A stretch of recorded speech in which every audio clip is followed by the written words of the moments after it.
Oh, you found one. Good girl.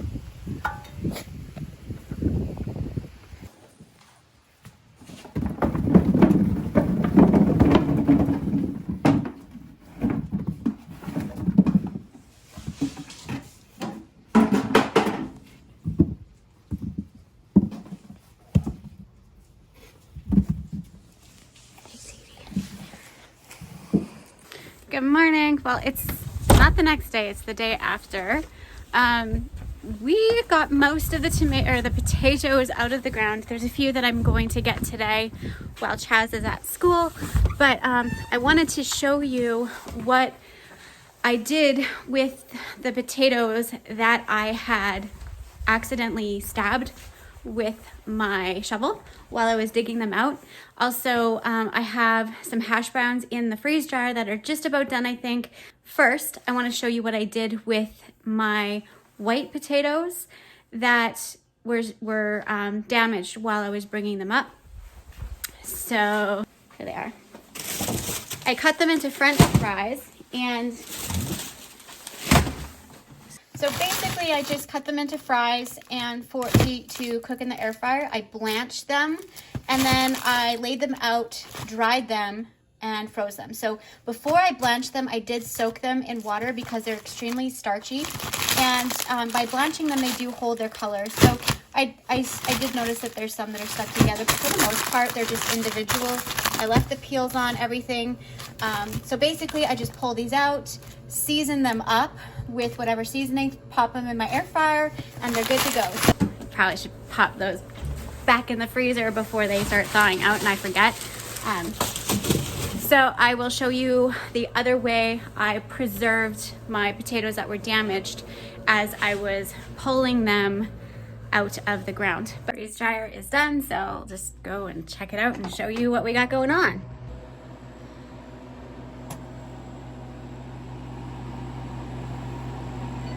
All right, so it says open drain valve. So one of the things that's really important is with this vacuum hose, you always have to open it so you can open the door, but you want to make sure that the hose is not in the water because it'll suck it up. It sucks up the water and then you get water into the chamber. You hear the ice cracking? All right, so I have a few things kind of going on in here. These are really cold trays. So I don't know if we're going to add more time, so it's really important to check it. I want to see how, yeah. They're definitely flaky and done. So these are good. Tomatoes, those look like they're really well done. Now these are basically just hash browns. They're just shredded, just like a regular hash brown, and they're shelf stable. And then this is an experiment cheese. It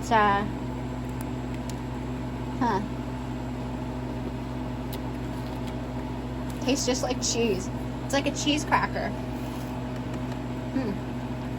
Wow, those are crazy. They taste just like cheese. It's like a cheese cracker. Oh yeah, and there's more mashed potatoes back there. So I'm going to go ahead and defrost. And so it's ready for the next round of food that I'm gonna preserve. So, defrosting. And it just shuts it down. Okay, so I'm gonna pull these out and package them up.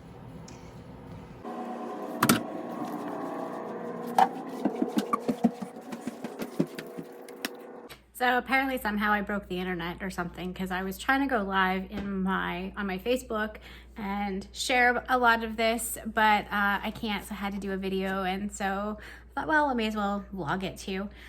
So I wanted to show you some of the stuff that we freeze dried.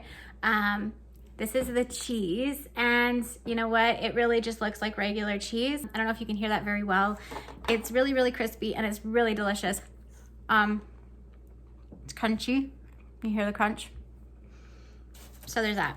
I also did mashed potatoes out of the red potatoes that I pulled out of my garden that needed to be used. And the reason I did this is because I wanted to make something kind of like a meal in a jar. So I wanted to powder this. So I have potato powder that I can use as a thickener in soups. So if I wanted to make like a cup of soup or something, like a broccoli cheddar soup, I could take freeze-dried broccoli, freeze-dried potato, and some onion and whatever else, and I can even powder up some of this cheese and season it however I desire, and then you just add a couple tablespoons of that to a cup of water, and you have a really thick instant soup for going to work or when you're traveling and stuff like that. Basically, traveling is a great one because then you can just get a cup of boiling water, stop at your convenience store and just grab a cup of boiling water and just add it in. Or even if you can take a thermos of hot water with you, and if you like tea and stuff like that, that's something that I enjoy doing, is taking tea to go. And so this way I have meals to go basically too. If with traveling and stuff, it can be a little bit challenging. I also did potatoes that are just shredded. I basically, these were also the red potatoes that they needed to be used up. And so I shredded them and blanched them. So that's why they kept their color. Oh, before I blanched them, I shredded them in my food processor on the medium shred setting. And then I put them into some cold water and soaked them. And then from there, I put them into boiling water or like simmering water, blanched them for not very long, just a few seconds. And then I put them into cold water again, drained them, dried them, and then freeze dried them. It's a lot of work, I know, but these were the potatoes that I had stabbed with when I was pulling them out, or they had something wrong with them, or if there was a spot on them that was bad and the rest of the potato was good, or some of them were like had deformed and they separated. So I didn't want to waste them, and I didn't want to put a whole bunch in my freezer because, let's face it, potatoes don't, it's not really a good use of space to have a lot of potatoes in your freezer because they do keep very well. And so I just wanted some I wanted to shelf stabilize the stuff that was going to be more than we could use, and I didn't want it to go to waste. I also, these are fun. These are the indigo rose tomatoes that I freeze dried. I left the skin on them. They're purple. They're purple skinned, but they look so cool. Like this one. Isn't that like neat? It's got a little star shape on it, but they are really interesting looking little things. And then I had some regular tomatoes that I had, and I wanted to do these so I can, use them, put them in the thing, and I'll find a way to use them somehow. I wanted to do some tomato slices because I think it would be really fun to put these in a BLT sandwich. And also, I can put these in the mail and send my mom some fresh tomatoes for her sandwich right onto a BLT sandwich and have that interesting little crunch aspect. It just messes with your head. It tastes just like a really ripe, nice garden tomato, but it's the texture that's like, it's so weird. My brain is melting. Strange.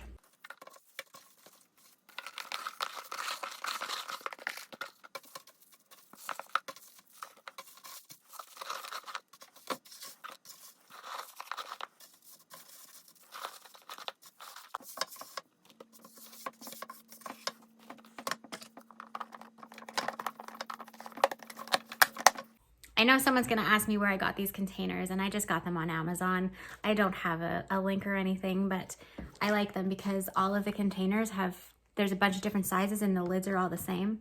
So I find it's very functional and useful to have lids that fit all of them, like every single one. So no more mismatched lids.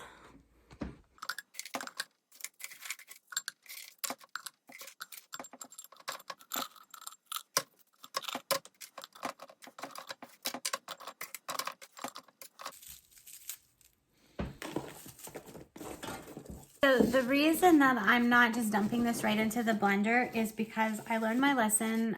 I just dumped them into the blender, and I learned that there was little bits and pieces that were not completely dry. So I noticed my strategy right now is to make sure that I'm not missing any little pieces that are cold or have a little bit of moisture in them before I put them in the blender for long-term storage. So that's why I'm kind of mulching them up by hand and then putting them into this container before I dump them into the blender and make a powder. It's more of a safety so that I don't cause any mold, because if I put these in a Mylar bag, I can't see inside of the bag. And if there's any moisture at all, I don't want to put that into the blender to make a powder. So this is my method. It might not be what works for everybody, but this is how I do it. And I would do this if I'm freeze drying or dehydrating, either way, because you can dehydrate potatoes just on like a standard food dehydrator like what I have back here. I have more trays for it, but that's a food dehydrator back there that I would use if I wasn't using the freeze dryer. So it's just a precaution. I learned to take the steps to quality control so that I'm, if I have anything going on the shelf, I'm not going to have any moisture in there whatsoever. It takes a little bit more time, but I think it's worth it in the end. So that's why I'm not just putting it into the blender and blitzing it. I'm probably not going to blend it today because my blender is wet from this morning. And I want to make sure it's completely dry. So that's the other reason why I'm doing this way instead of putting it into the blender and getting it into powder. So I hope that this kind of inspires you to use your kitchen garden stuff in a new way. Or any way, there's always a use for stuff on the pantry. If you know it's there and you're excited to try it and use it, then you're gonna always find something creative to do with it. And so may this inspire you.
Okay.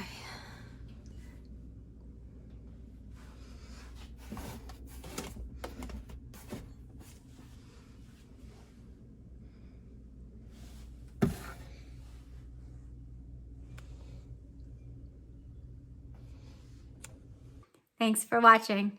Bye.